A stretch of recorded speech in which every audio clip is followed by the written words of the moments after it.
کی کیسی ہے؟ رگ وید، یجروید، اتروید اور ساموید سے آپ سوال کیجئے تم کیسی کتابیں نہیں بتائیں گی۔ دنیا کی ہر کتاب خاموش۔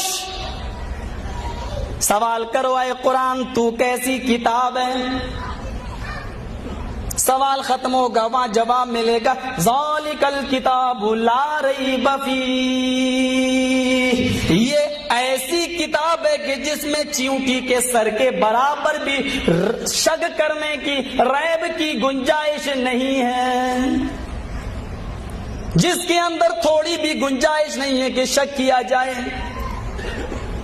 پھر آؤ دنیا کی ساری مذہبی کتابوں سے اور دھارمک گرنتھوں سے ہم سوال کرتے ہیں کہ آئے کتابوں تم یہ بتاؤ کہ تم کن لوگوں کے لیے اتاری گئی ہو، تمہیں کن لوگوں کے لیے دنیا میں اتارا گیا۔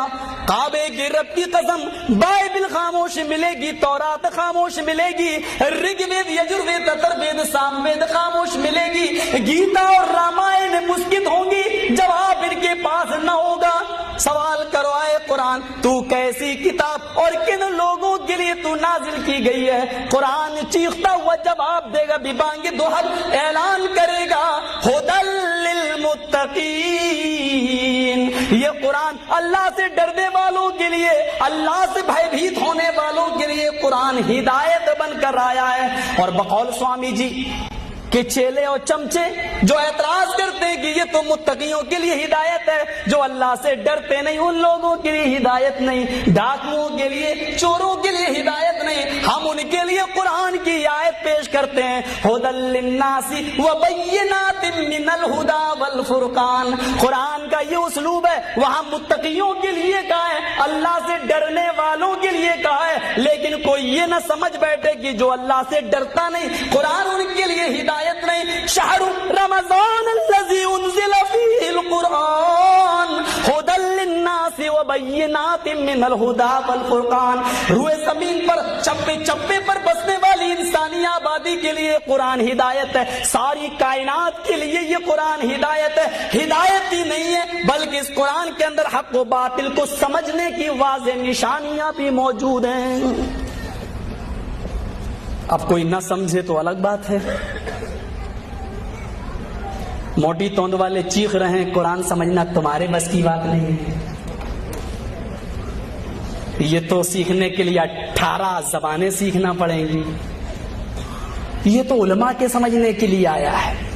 ٹھیک ہے تم کہو مائیکل جیکسن جیسا آدمی قرآن پڑھا تو اسلام لایا، ڈاکٹر امبیڈکر نے قرآن پڑھا تو کہنے پر مجبور ہو گئے۔ ستر اہنسا کتاب ان کی موجود ہے، اٹھا کر دیکھ لو، صفحہ نمبر 485 پر کیا لکھتے کہ اے لوگوں بھارت کے اندر تم قرآن کا قانون نافذ کر دو مجھے منظور ہے۔ ستر اہنسا مہاتما گاندھی کی سمجھ میں قرآن آ رہا ہے، مسلمان کیا کہہ رہا ہے؟ ہمارے سمجھ میں آنے والی نہیں ہے، ہمارے بس کی چیز نہیں۔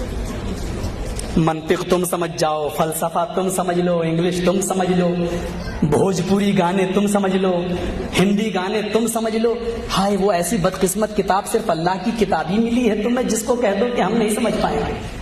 شرم کرو، مائیکل جیکسن اسلام لایا، بھوپال کا ڈاکٹر شیو شکتی سرور اسی قرآن کو پڑھ کر اسلام لایا، غیر مسلم قرآن پڑھ کر اسلام لا رہا ہے، مسلمان کہہ رہا ہمارے لیے نہیں ہے۔ امریکہ نے قرآن پڑھا، ہوائی جہاز کی ایجاد کر دی، امریکہ نے قرآن پڑھا، چاند پہ ہو آیا، امریکہ نے قرآن پڑھا، سائنٹیفک چیزیں اس نے بنائی، قرآن کو پڑھا اس نے، فرعون کی لاش کو اس نے ڈھونڈ لیا، 1899 تک فرعون کی لاش کا پتہ نہیں تھا، صحابہ ایمان لائے کہ اللہ نے کہا کہ ہاں ہم حفاظت کریں گے، 1899 تک فرعون کی لاش کا پتہ نہ تھا، لیکن کافروں نے، یہودیوں نے کہا دنیا کی ساری کتابیں جھوٹی ہو سکتی ہیں، قرآن جھوٹا نہیں ہو سکتا، ڈھونڈا، 1899 کے اندر انہوں نے ایک فرعون کی لاش کو تلاش کر لیا اور آج بھی وہ مصر کی میوزیم کے اندر موجود ہے۔ انگریزوں کو یقین، لیکن ہائے افسوس وہ قرآن کو پڑھ کر ایمان لائیں، مسلمان بیچارہ کہے کہ ہمارے سمجھنے کی چیز نہیں، تم انہی میں پڑے رہو۔ قرآن ھدی للناس وبینات من الہدی، کیا کہا؟ ہدایت کی واضح نشانیاں موجود ہے، والفرقان، یہی کتاب ایسی ہے جو حق اور باطل دونوں کے درمیان فرق کرتی ہے، یہ کتاب ایسی ہے جو دودھ کا دودھ اور پانی کا پانی الگ کرتی ہے جس نے قرآن سے اپنے مسائل کو، اور قرآن جب پڑھے گا تو اس میں اطیعوا اللہ و اطیعوا الرسول بھی پڑھے گا، اللہ کی اطاعت اور رسول کی اطاعت، اور جب قرآن پڑھے گا تو اس میں ما آتاکم الرسول فخذوہ بھی پڑھے گا، جو رسول نے وہ لے لو، یعنی قرآن کی اطاعت جب کرے گا تو اس کو حدیث لینا ہی پڑے گا۔ میرے پیارے ساتھیو، مسئلہ بالکل کلیئر ہے، صاف ہے کہ یہی چیز ایسی ہے جو حق اور باطل کو واضح کرے گی۔ اگر ان دونوں چیزوں سے ہٹ گئے تو حق اور باطل کے درمیان تم تمیز نہیں کر پاؤ گے۔ آئیے اور سوال کرتے ہیں، ایک سوال اور دیکھ لیتے ہیں۔ آئے کتاب، آئے تورات بتا کس مہینے میں اتری؟ خاموش۔ آئے انجیل بتا تو کس مہینے میں اتری؟ خاموش۔ آئے رگوید، یجروید، اتھروید، ساموید، یا ان کے جاننے والے یہاں موجود ہیں، ایک عبارت دکھا دیں چاروں ویدوں کے اندر سے کہ وہ کس مہینے میں آیا، اترا، مجھے اپنی غلامی کرنے کے لیے رکھ لینا۔ سب کے سامنے کھڑا ہے، نہیں ثابت کر پائیں گے کہ کس مہینے میں اترا۔ آؤ سوال کرتے ہیں قرآن سے، اے قرآن تو کس مہینے میں اترا ذرا بتا، تاکہ لوگ شک میں نہ پڑیں۔ شہر رمضان الذی انزل فیہ القرآن، رمضان کا مہینہ وہ بابرکت مہینہ ہے جس مہینے کے اندر قرآن کو نازل کیا گیا، قرآن کو اتارا گیا، قرآن کو جس مہینے کے اندر نازل کیا گیا۔ اور ہاں سن لو، اور دوسری کتابیں تو مہینہ بھی نہیں بتاتی، ہم نے تو مہینے کے ساتھ ساتھ تمہیں ایک اور ہدایت میں کر دیتی ہوں، ایک طرف اور تمہاری رہنمائی کر دیتی ہوں، اس مہینے کے دن میں یا رات میں اتری۔ انا انزلناہ فی لیلۃ القدر، رمضان کی شب قدر میں 5 تاک راتوں میں سے کسی ایک رات کے اندر اس قرآن کو نازل کیا گیا ہے۔ بتاؤ اتنے خلاصے کے ساتھ، اتنے اچھے اسلوب کے ساتھ دنیا کی اور کون سی کتاب ہے جو ان سوالوں کے جواب دے گی؟ میرے بھائیوں، یہی قرآن جو جواب دے رہا ہے۔ اچھا ذرا دیکھ لیتے ہیں منتر، قرآن کی تصدیق کیسے ہو رہی ہے۔ رگ وید کانڈ 1 سوکت 1 منتر نمبر 1۔ اگنی میلے،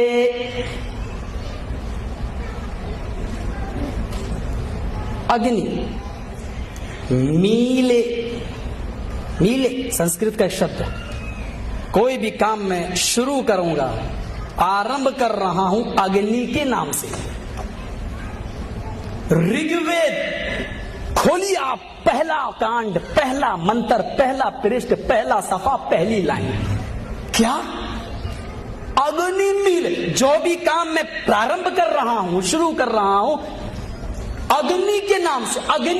اگنی کو ویدوں میں بہت بڑا معمہ بنایا، کبھی اگنی محمد کے بارے میں بولا گیا، زور سے کہو صلی اللہ علیہ وسلم، کبھی اگنی جبرائیل کے بارے میں کہا گیا، کبھی اگنی انسان کو کہا گیا، لیکن اگنی کی سنسکرت میں اس کی اصل ہے اگرڑی۔ اگنی صحیح شبد اگنی کا، اگنی کی اصل ہے اگرڑی، اگرڑی تھا۔ جیسے عربی میں یہاں تعلیل ہوتی نا، قالا اصل میں قوالا تھا، ایسے ہی یہاں پر بھی تعلیلیں ہو کر بنتا ہے جملہ۔ تو اگنی اصل میں کیا تھا؟ اگرڑی، اور اگرڑی کے معنی ہوتے ہیں سب سے آگے، سب سے پہلے، اور اللہ نے یہ لفظ اگرڑی اپنے لیے قرآن میں بھی استعمال کیا۔ هو اللہ الاول، وہ اللہ سب سے پہلے، اول۔ اگرڑی، اگرڑی کا ترجمہ ہے اول، وہ سب سے پہلے، سب سے آگے۔ اور رگوید بھی اس منتر کے بعد کیا کہا گیا؟ آخری جو کتاب ہوگی، انت میں جو کتاب آئے گی، اس کتاب کے اندر بھی پہلا جملہ یہی ہوگا، سمجھ لینا کہ وہ آخری کتاب ہے اور اس پر ایمان لے آنا۔ وید ویاس جی رگوید کے اندر کہہ رہے ہیں اسی کے آگے اس پر ایمان لے آنا۔ قرآن نے سب سے پہلے یہی آیت اٹھائیے اور کھولیے، کیا ہے؟ بسم اللہ الرحمن الرحیم، شروع کرتا ہوں اس اللہ کے نام سے جو انتہائی رحم کرنے والا، بڑا ہی مہربان۔ اگنی میل، جو بھی کام کر رہا ہوں میں، پرارمب کر رہا ہوں، وہ اگنی، اللہ، سب سے اللہ کے نام سے۔ ذرا غور کرنا، اب ہمارے ہندو بھائیوں کا یہ دائتو بن جاتا ہے، یہ فرض ہو جاتا ہے کہ رگ وید کے آدھار پر وہ سب کے سب آگے کا جملہ نہیں بولوں گا۔ انٹیلیجنس والے بھی آتے ہیں بیچارے، ان کو کیا کرنا بیچارے کو، کبھی کبھی 100 آدمی 1000 دکھائی دیتے ہیں, کبھی کبھی 1000 آدمی ہمالیہ پہاڑ کا یہ چھوٹا سا ٹیلا نظر آتا ہے. خیر کوئی بات نہیں, ان کا کام وہ کرے, ہم اپنا کام کریں. لکھ لیجئے گا اگنی میلے, اور لکھنے ہیں لوگ. پہلا کانڈ, پہلا منتر, پہلا شبد. آئیے دوسرا دیکھیے. مہی دیوسیہ سویتو پرشٹوتی. مہان ہے وہ دیوتا. مہی مانی مہان, مہی دیوس دیوتا, دیوتا اللہ کے لیے بولا گیا. پرشٹوتی پرشنسا, تعریف. سویتو ساری کی ساری. مہی دیوس سویتو پرشٹوتی. مہان ہے وہ دیوتا جس کے لیے ساری کی ساری تعریف پرشنسائیں ہیں. وہ بڑا مہان ہے, یعنی ساری کی ساری پرشنسائیں اور تعریفیں اس مہان دیوتا کے لیے ہیں. قرآن الحمدللہ رب العالمین, ساری تعریف اس اللہ کے لیے ہے جو دونوں جہان کا, کل کائنات کی پرورش کرنے والا, پالن پوشن کرنے والا ہے. قرآن کا اعجاز دیکھیے, آخر میں جس میں یہ منتر ہوں گے اسی کتاب کے اوپر تم ایمان لے آنا. اب تیسرا منتر دیکھیے رگ وید کا. بسردیمانا, بڑا دیالو ہے وہ. بسور دیا, دیا مانی رحم. بسور دیمان, بڑا ہی دیالو ہے وہ. قرآن کیا کہتا ہے؟ الرحمن الرحیم, بڑا ہی رحم کرنے والا ہے, انتہائی مہربان ہے.